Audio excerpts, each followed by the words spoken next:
I'm Nick, and today my topic is euthanasia. More specifically, that euthanasia is a moral practice. So, via my audience analysis, I realized not many people know what euthanasia is, and that's fine. I talk to a lot of young people. I didn't have to think about it. So, euthanasia is defined as the active practice of killing or permitting the death of hopelessly sick or injured individuals, as per, relatively painless way for reasons of mercy. That's via the Webster Dictionary. So, throughout this speech, I'm going to define some values that I think apply to euthanasia. I will talk about how some other countries regulate the process and some practical reasons. I'll address some counter arguments, and then I'm going to give you a little bit of a personal story. So, jumping right into it, I want to give you guys a little bit of a scenario. So, I want to picture yourself in a hospital bed. You just got news that you have a terminal illness. Your joints ache all the time. You have a constant headache. The simple act of getting up and going to the bathroom feels like a marathon. You're in this constant state of suffering. And how would you feel in that scenario? That's where I want you guys to be in throughout this speech. So to define some values, remember that definition that I gave you. The last word was for reasons of mercy. What is mercy? Mercy is compassionate treatment of those in distress. And I believe that mercy, and I believe that many people believe that mercy is one of the most moral things to do as a human, to show compassion to those that are in distress. And referring back to the scenario that I gave you when I said you're in a constant state of suffering. What's suffering?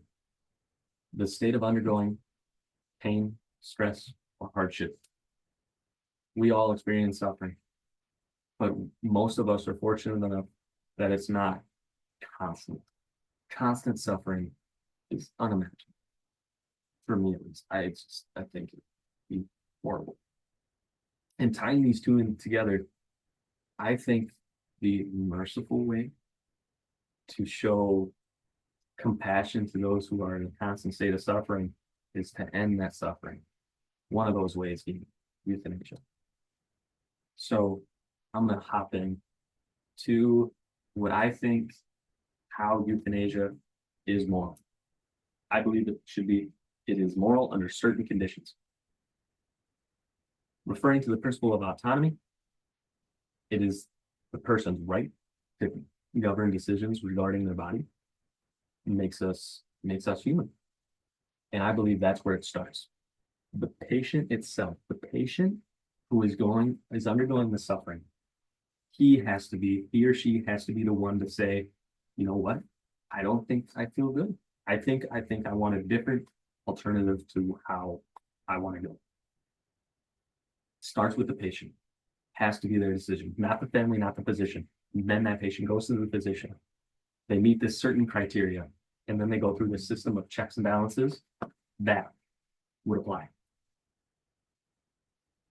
And referring to this system of checks and balances, you can see that these amount of countries, this chart was taken from The Guardian. You can see how different countries have legalized and don't have it legalized. The United States is illegal at the moment. You can see their age requirements and the certain criteria on the right side. So how it works in these countries, like I said, the patient says, I think I want to do things a little differently. The physician goes, looks at this criteria. Does it apply to them? Yep. So then they go to a system of lawyers. These lawyers cross the T's, dot the I's, make sure all the paperwork is in order. They get everyone on the same page. The patient's family, the physician, everyone knows what's going on. The practice happens, patients let go. And that is how it works in those countries. And I believe that is the moral way of how euthanasia should work. And tying this into a little bit of a practical reason for it. It's a little morbid, I know. It is tough. It is a very sensitive topic. All life is moral. All life is sacred. Believe that. For sure. So, but as we all know, everything costs money, especially medicine or medical treatments.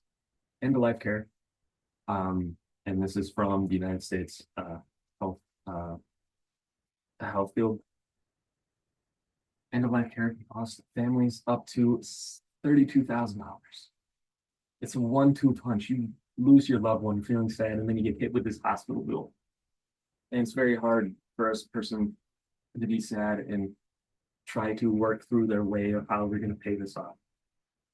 Another practical reason is organ donation. Not everyone's an organ donor. I understand. I get it. But for those who are, euthanasia has a higher probability of getting the organs out of that person and into another person working than if we let the person go the natural way.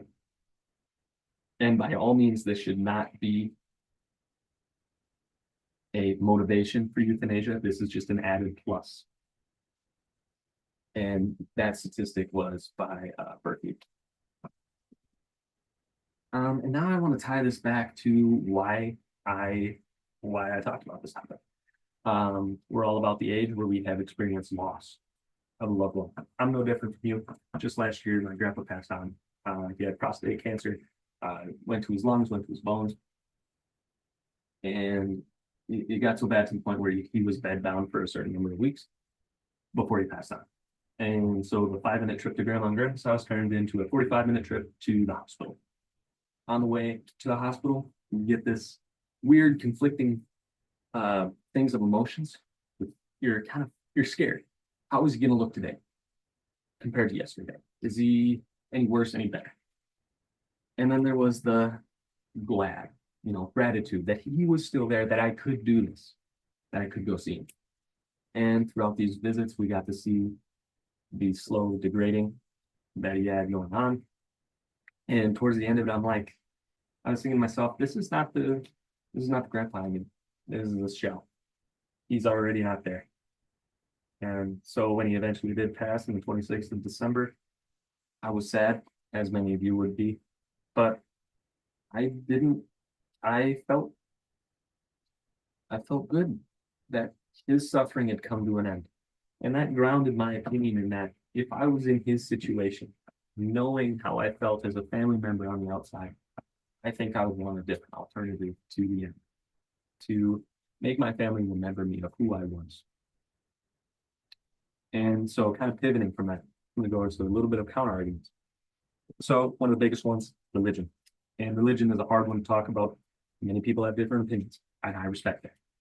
But in the Bible, it talks about how God has the power to give life and take life. Anything in between is a sin. Euthanasia would be considered a sin. But in the Bible, it also talks about being merciful. So if I show mercy to this person by ending their suffering, is that a sin? That's the question I ask. And another thing is how doctors are perceived. Doctors are healers, helpers. One of the main things of medicine is to do no harm. Euthanasia directly goes against this. But I believe that doctors make people feel better. And that applies in different situations. If I'm in a constant state of suffering, making me feel better is ending my suffering. And that's how I believe. And to wrap it up, today we talked about how euthanasia is a moral practice under certain criteria that all starts with the patient's decision. So now we have defined some values. I've walked you through how other countries regulate it. I've also shared a personal story with you and my opinions on the matter. Talked about some practical reasons, addressed some counter arguments. So what I want you guys to get out of the speech is that if you were ever in this state that I gave you the scenario before, would you find it moral to go about euthanasia?